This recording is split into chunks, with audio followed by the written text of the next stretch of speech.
A pleasant good morning to one and all. This is Maria Pushpam. Happy to meet you once again. So, I think you're able to understand the previous classes, what I have taught you. And in the previous class, what are things we have seen are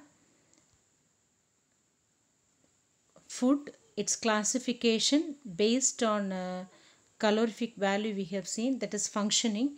And second one, we have seen classification based on the nutrient value. In nutrient value, we have seen in the syllabus carbohydrates, proteins, then fats and vitamins we have seen in last class.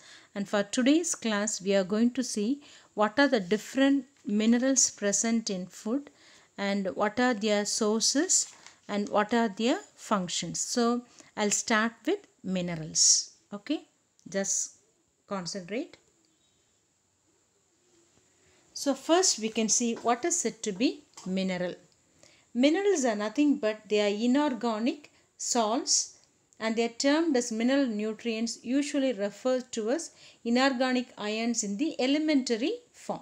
So this we call it as mineral. So minerals are nothing but inorganic salts in the elementary forms are said to be minerals.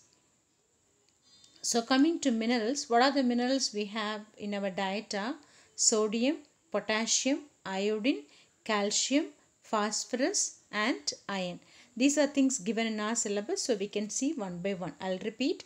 So what I mean by this minerals, minerals are nothing but inorganic salts. So inorganic salts, what we call it as actual mineral is inorganic ions in their elementary form, we call it as minerals. Okay. So example sodium, potassium, iodine, calcium, phosphorus and iron. We can see one by one. First we can see what is said to be sodium. The sources, function of these minerals. First one we can see sodium. Sodium is nothing but the main source of sodium, all of us know, table salt. வீட்டில் use பண்ணுவோம்ல உப்பு, அதான் main source of sodium. So table salt, then soda, then vegetables also have and fruits have this sodium. Okay, and coming to the function of sodium, it acts as an energy source. It provides energy for us. Second one, it is used for regulation of acid base balance. And third one, it maintains the osmotic pressure of the body fluids. It maintains the osmotic pressure of the body fluid. So I'll explain one by one. Okay, so as you take sodium, the main sources are table salt, soda, vegetables as well as fruits. Coming to the function, you know it is a source of energy. நமக்கு காலையிலேருந்து night வர வேலை பார்க்கணும், உனக்கு என்ன தேவை? Energy வந்து தேவை. இந்த எனர்ஜியை வந்து sodium will give you. Okay, sodium level குறையாமல் பார்த்துக்கணும்னு சொல்லுவாங்க. நம்ம டயர்ட் ஆகிரும் சோடியம் லெவல் வந்து குறைஞ்சதுன்னா. ஸோ சோடியம் லெவல் நல்லா இருந்துச்சுன்னா எனர்ஜி சோர்ஸாக அது வந்து ஆக்ட் பண்ணும். Second one, it's a very important one, regulation of acid base balance. What you mean by this acid base balances? நம்ம பாடியில் எல்லா ஃபங்க்ஷன்ஸும் நடக்கணும்னா உனக்கு கிட்னி என்ன பண்ணணும்னா ஆசிட் பேஸ் பேலன்ஸ் வந்து அதுதான் மெயின்டைன் பண்ணும். இட் இஸ் பை எக்ஸ்க்ரீட்டிங், நமக்கு யூஸ் பண்ணுற உள்ள எல்லாத்துலேயும் H+ அயான்ஸை வந்து எக்ஸ்க்ரீட் பண்ணி வெளியே விட்டுட்டு it generates bicarbonate ion so that it maintains the blood pH as well as body pH. Body pH வந்து ஒழுங்காக மெயின்டைன் ஆனால் தான் உனக்கு வந்து என்ன ஆகும், பிளட்டோட pH வந்து மெயின்டைன் ஆகும். பிளட் pH மெயின்டைன் ஆனால் தான் நம்மளோட பாடியில் உள்ள எல்லா biological function, respiratory, renal system, இந்த சிஸ்டம்ஸ் எல்லாம் கரெக்டாக ஃபங்க்ஷன் ஆகணும்னா உனக்கு pH ஆஃப் த பாடி வந்து கரெக்டாக இருக்கணும். பாடி கரெக்டாக இருந்தால் தான் எது கரெக்டாக இருக்கும், பிளட்டு வந்து கரெக்டாக இருக்கும். ஸோ இந்த ரெகுலேஷன் யார் பண்ணுவான்னா acid base balance of the body. So this acid base balance of the body is done by sodium. Is it okay? And third one, it maintains the osmotic pressure of the body fluid. Body ஃப்ளூயிடோட osmotic pressure லெவலை maintain பண்ணுறது யாரோட வேலை தான், உன்னோட சோடியத்தோட வேலை. Is it okay? So I'll repeat the point once again.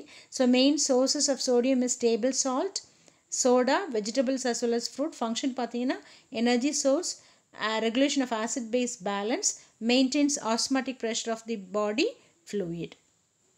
And second one we are going to see is potassium.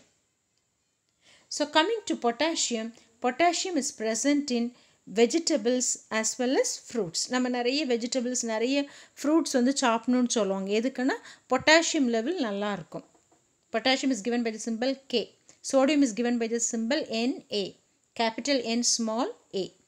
Okay, and you take this potassium is given by the symbol K, and the source of potassium is nothing but vegetables and fruits, and the function of potassium is its regulation of osmotic pressure. Osmotic pressure வந்து பாடியில் ஒழுங்காக maintain ஆகணும்னா நல்ல potassium level நல்லா இருக்கணும். Okay, அப்புறம் contraction of cardiac muscles. உனக்கு cardiac muscles வந்து பம்பிங் எல்லாம் கரெக்டாக உனக்கு ஹார்ட் பீட், தட் இஸ் நல்ல சுத்தமான பிளட்டை உள்ளே எடுத்துட்டு வேஸ்ட் பிளட் வெளியே போகணும்னா உனக்கு ஹார்ட்டில் உள்ள மசில்ஸ் என்ன பண்ணணும்னா கான்ட்ராக்ட் பண்ணும், அப்புறம் எக்ஸ்பேண்ட் ஆகணும். ஸோ இந்த ஃபினாமினா கரெக்டாக நடக்கணும்னா உனக்கு பொட்டாசியம் லெவல் வந்து கரெக்டாக வந்து இருக்கணும். Is it okay? So contraction of cardiac muscles is done by potassium. உனக்கு அது கான்ட்ராக்ட் ஆகலை, அப்படி விரிஞ்சே இருந்துச்சுன்னா no pumping will be there. Is it okay? So pumping இருந்தால் தான் we are alive. If no pumping is there, we will be dead. Is it okay? So the contraction of cardiac muscles is done by potassium. I'll repeat. So potassium is present in vegetables as well as fruits, and the function is regulation of osmotic pressure. Second one, contraction of cardiac muscles. And third one mineral you are going to see is calcium. As we know, calcium is given by the formula Ca, capital C small a. Source பார்த்தீங்கன்னா milk, cheese, green leafy vegetables as well as tapioca. Tapioca என்ன தெரியும், கிழங்கு, மரச்சீனி கிழங்கு இருக்குல்ல, that we call it as tapioca. So milk, cheese, green leafy vegetables and tapioca will have are the main source of calcium. அதில் நிறைய calcium இது எல்லாத்துலேயுமே இருக்குது. ஸோ மில்க் ப்ராடக்ட்ஸ் நிறைய சாப்பிட்டிங்கன்னா உனக்கு கால்சியம் நல்லாயிருக்கும். மெயினாக கால்சியம் எதுக்கு யூஸ் ஆகுதுன்னாமா formation of bones and teeth. நமக்கு போன் டீத் எல்லாம் வந்து நல்லா இருக்கணும்னா நமக்கு நிறைய கால்சியம் தேவை. அதனால தான் நிறைய பால் குடிக்க சொல்லுவாங்க. Okay, second one, helps in clotting of blood. நான் ஏற்கனவே சொல்லியிருக்கேன், clotting of blood is very important. உனக்கு ஒரு ஆக்சிடென்ட் நடந்தாலோ அல்லது ஒரு வெட்டு காயம் பட்டாலோ, if you are going for delivery and all things, clotting of blood plays a very vital role. ஏன் ரொம்ப முக்கியம்னு சொல்கிறேன்னா, உனக்கு பிளட்டு வந்து ஊசோட்டாய் வந்துட்டுனா இட் லீட்ஸ் டு டெத். அதனால பிளட்டு நமக்கு வெளியே வருதுன்னா அது அரெஸ்ட் ஆகணும். Arresting is said to be clotting. உரையணும், உறைஞ்சாதான் ரத்தம் உறைஞ்சாதான் வெளியே வராது. உரையலைன்னா வந்து என்னாகும், ஊசோட்டாய் வெளியே வந்துகிட்டே இருக்கும், எல்லா பிளட்டும் வெளியே போயிடும். ஸோ உனக்கு கால்சியம் நல்லா இருந்துச்சுன்னா it helps in clotting of blood. Then contraction of cardiac muscles, ஏற்கனவே சொல்லிட்டேன். Then excitation of the nerves, excitation of the nerve cells. Excitation of nerve cells is done by calcium. Is it clear? I'll repeat. So calcium, the main sources of calcium are milk, cheese, green leafy vegetables and tapioca. Then coming to the function, என்னென்ன ஃபங்க்ஷன்னா formation of bones and teeth, then helps in clotting of blood, contraction of cardiac muscles, then excitation of nerve cells. நமக்கு nerve cells எல்லாம் excitation ப்ராப்பராக நடக்கிறதுக்கு calcium வந்து help பண்ணும். The fourth one what you are going to see is nothing but phosphorus. So coming to phosphorus, phosphorus is given by the symbol P. சரியாமா, அதோட simple வந்து capital P. இது எதெல்லாம் இருக்குன்னா milk, egg, meat, vegetables, pulses and nuts. இதெல்லாம் இருக்குது, milk, egg, meat, vegetables, pulses and nuts. Function பார்த்தீங்கன்னா ஏற்கனவே சொன்னது மாதிரி formation of bone and teeth, constituent of some coenzymes, then constituent of nucleic acid. எதுக்கெல்லாம் formation of bone and teeth க்கு use ஆகும். Coenzyme, நம்ம பாடியில் நிறைய என்சைமேட்டிக் ரியாக்ஷன்ஸ் நடக்கும், பயாலஜிக்கல் ரியாக்ஷன்ஸ் நிறைய நடக்குதுல்ல. ஸோ அதுக்கு வந்து இது வந்து நல்ல ஒரு கோஎன்சைமாக வந்து ஆக்ட் பண்ணும், அதை ஆக்டிவேட் பண்ணும், நடக்கிறதுக்கு ஹெல்ப் பண்ணும். சரியா, மூணாவது வந்து constant of nucleic acid. Nucleic ஆசிட்னா என்னது, ஆர்என்ஏ டிஎன்ஏ எல்லாம் பாடியில் இருக்கலாமா. So this RNA and DNA is form because of phosphorus. Phosphorus வந்து ஒரு பொருள் எதில், நியூக்ளிக் ஆசிடில், ஆர்என்ஏ டிஎன்ஏல ஒரு பொருள் வந்து phosphorus. So it is a constituent of nucleic acid. So it's better to have good amount of milk, egg, meat, vegetables, pulses and nuts to have good amount of phosphorus. Okay, and next one is iron. Iron, you know what iron is given by the symbol capital F and small e, Fe. Source பார்த்தீங்கன்னா liver, meat, egg, vegetables, legumes பயறு வகைகள், then nuts, liver, meat, egg, vegetables, legumes and nuts. Function பார்த்தீங்கன்னா hemoglobin synthesis. hemoglobin என்னன்னா it's nothing but blood carry பண்ணி கொண்டு போகிற அந்த vessel தான் என்னென்னா hemoglobin is a vessel carrying blood. So hemoglobin synthesis பண்ணுறதுக்கு வந்து iron வந்து help பண்ணும். It's an oxygen carrier. Okay, hemoglobin வந்து oxygen carrier வந்து யூஸ் ஆகுது. iron is acting as a oxygen carrier. Then cellular oxidation. Cellular ஆக்சிடேஷன்னா என்னென்னம்மா, நமக்கு ஏடிபி இருக்குல்ல, அடினோசின் ட்ரைஃபாஸ்பேட்னு ஒரு காம்பவுண்ட் இருக்குது. ஸோ உனக்கு ஆக்சிடேஷன் ஆஃப் நியூட்ரியன்ஸ் முதல்ல ஆக்சிடைஸ் பண்ணி ஃபைனல் ப்ராடக்டை யாரை கொடுப்பாங்கன்னா கார்பன் டை ஆக்சைடும் வாட்டரும் கொடுக்கும். சரியா? And this is taken by the ATP. Energy வந்து எங்கே போய்டும்னா ஏடிபி வந்து செல்ஸில் கொண்டு போய் ஸ்டோர் பண்ணி வைக்கும். Is it okay? And oxidation of நியூட்ரியன்ஸ்க்கு வந்து யார் ஹெல்ப் பண்ணுவான்னா அயன் வந்து ஹெல்ப் பண்ணும். நம்ம சாப்பிட்ற நியூட்ரியன்ஸ் எல்லாம் அப்படியே இருந்துச்சுன்னா என்ன பண்ண முடியாது, நம்ம சாப்பிட்ற சாப்பாடு அப்படியே கன்சியூம் ஆகி வேஸ்ட்டாக போயிட்டுனா வி won't get எனர்ஜி. சரியா? ஸோ செல்லுலர் ஆக்சிடேஷன்னா என்னென்னம்மா, இந்த அயன் உன்னோட பாடியில் அயன் கடன் நல்லா இருந்துச்சுன்னா நம்ம சாப்பிட்ற அந்த ஃபுட் எல்லாத்தையும் அது என்ன பண்ணுன்னா ஆக்சிடேஷனுக்கு ஹெல்ப் பண்ணும். அது சின்ன சின்ன துகள்களாக உடச்சி நமக்கு எனர்ஜியை வந்து ஏடிபிக்கு கொடுக்கும். ATP is nothing but adenosine triphosphate ஒரு செல் இருக்குது. அது எனர்ஜியை வந்து ஸ்டோர் பண்ணி வைக்கக்கூடிய செல். ஸோ அது எனர்ஜியை ஸ்டோர் பண்ணி கொண்டு போயிடும். இந்த ப்ராசஸ் நடக்கும்போது பை ப்ராடக்ட்ஸை வந்து வெளியே விடும். இது யாரோட வேலைன்னா அயனோட வேலை.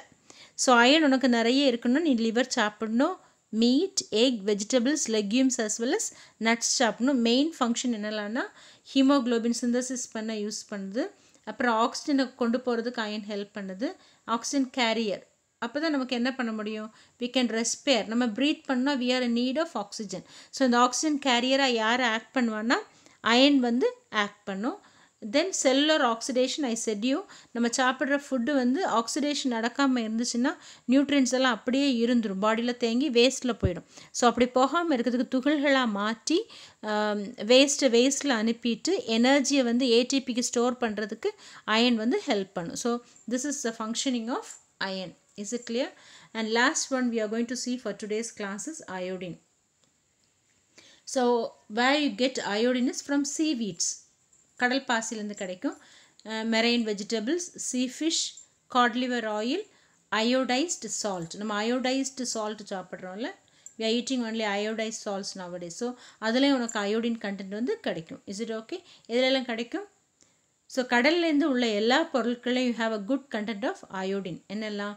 சீவீட்ஸ், கடல் பாசின்னு சொல்லுவாங்க, seaweeds, then marine vegetables, sea fish, then cod liver oil, iodised salt. இதில் எல்லாமே நிறைய அயோடின் இருக்குது. The main function of iodine is synthesis of thyroxine. Thyroxine ரொம்ப முக்கியம் நம்மளுக்கு, அது என்ன ரெண்டாக சொல்லித்தருவேன். Second one is regulation of cellular oxidation. Cellular oxidation இப்போ தான் சொல்லிக் கொடுத்தேன் ப்ரீவியஸ் இதில். அயன் என்ன பண்ணணும்னு சொன்னேன், அது நம்ம சாப்பிட்ற நியூட்ரியன்ஸை வந்து செல்லுலர் ஆக்சிடேஷன் நடக்க ஹெல்ப் பண்ணும். என்னென்னா செல்லுலர் ஆக்சிடேஷன் என்னன்னா நம்ம சாப்பிட்ற நியூட்ரியன்ஸை வந்து ஃபுட்டு சாப்பிட்றோம்ல அதை வந்து துகள்களாக மாற்றி கொஞ்சம் விஷயத்தை நல்ல விஷயத்தை எனர்ஜியாக ஸ்டோர் பண்ண வைக்கும். வேஸ்ட்டை வந்து எக்ஸ்க்ரீட் பண்ணி வேஸ்ட்டில் அனுப்பிடும். Is it okay? Carbon dioxide வாட்டரில் வந்துச்சுன்னா அந்த வேஸ்ட்டாக அனுப்பிடும். ஸோ யூஸ்ஃபுல் ப்ராடக்ட்ஸ் வந்து ஏடிபியில் ஸ்டோர் பண்ணுறதுக்கு அயோடினும் ஹெல்ப் பண்ணும்.